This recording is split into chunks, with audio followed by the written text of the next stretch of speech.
Director Jorge Torregrossa.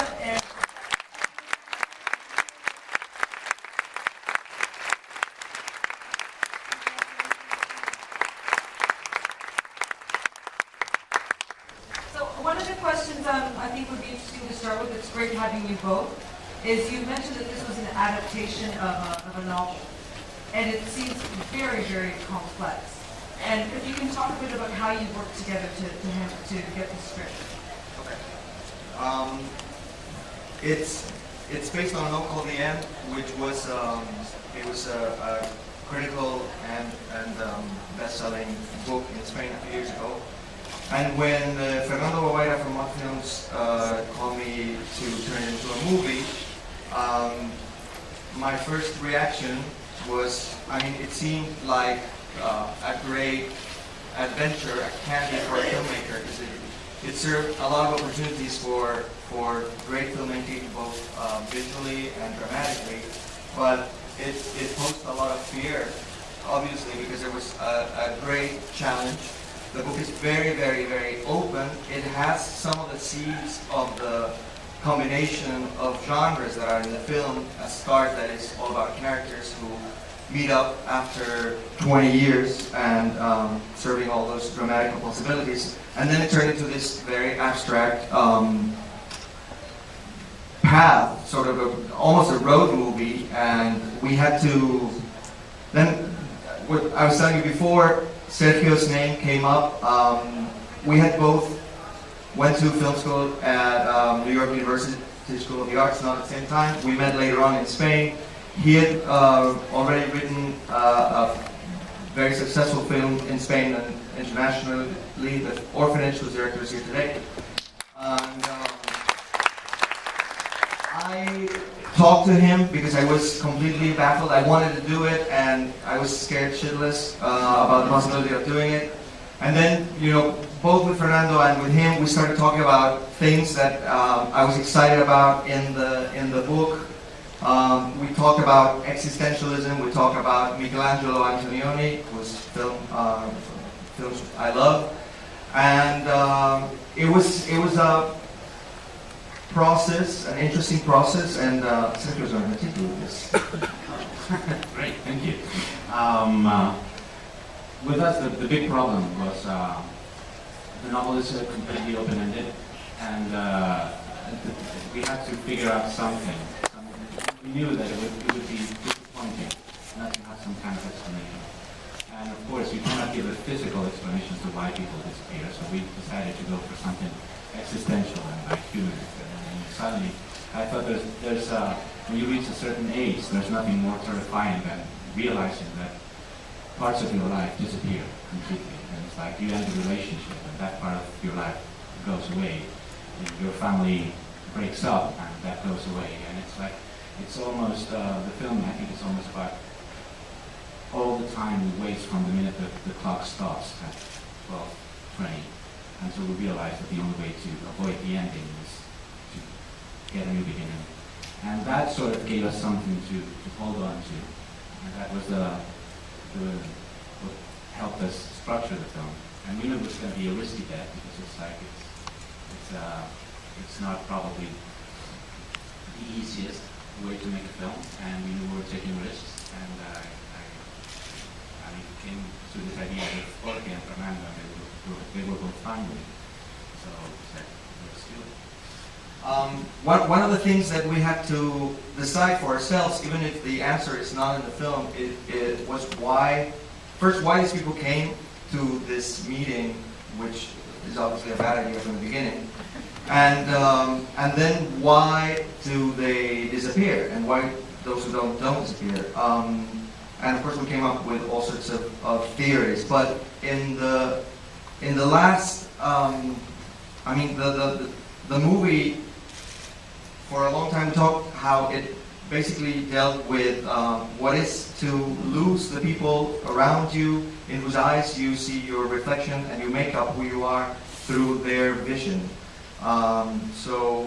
And we wanted, I was very, from the beginning with the book, I was very curious to know about these two, Eva and Felix, these very unlikely characters that meet up in the strangest of circumstances, and what happens with them. Because unlike the others who realize throughout the film that they give up, they are lonely, they are prey to their frustrations and their shortcomings, and these two, because they've pretended the whole time that they're somebody else, haven't actually lived. So, you know, that's how we came up with the ending, basically, to give them the option of experimenting and feeling those things that they've never felt before.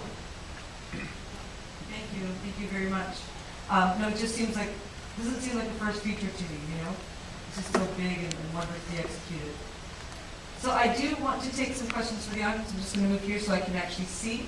Do we have some questions yet? Go ahead, sir.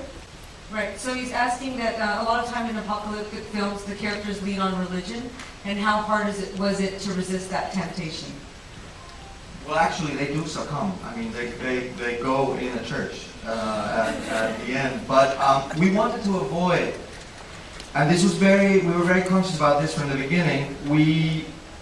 You know, this is, if we have to qualify the film in any genre, it's probably the subgenre of what the heck is going on here. And we wanted to avoid those conversations. You know, probably they happened, but we didn't want to pay attention to that because we were interested in everything else that was happening to the characters, realizing all those things. So we didn't want to give it that direction. Although the characters end up in a church, and this is something that we came up with because it's not in the novel. There is for us it was important also, and we're thinking the whole time about the marks that you leave in life, the marks of humankind, of people, you know, and because they're seeing all these empty spaces, and throughout the movie there are things that remind us that people have been through there from sometimes they're very, very just in there probably, you know, you have to see the film several times to pick them up. But one of the things that was very important to me, and that's why we came up with the church, I seem to remember,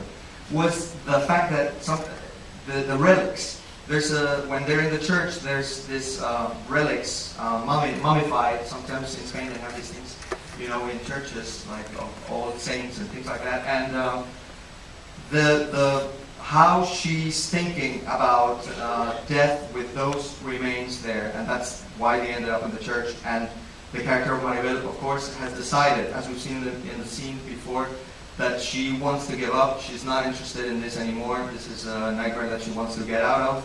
And she's saying goodbye to her kids, which she figures out by now that have disappeared. And when she sees, of course, the girl disappear in front of her eyes, she takes the decision of exiting this. But, you know, we wanted to avoid all those heavy-handed conversations about what was going on and what was the meaning of all this, and put it out there in the texture of the whole film.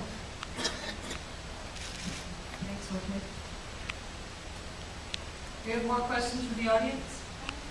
Oh, sorry, yeah, go ahead. Yeah, your character Ava, she was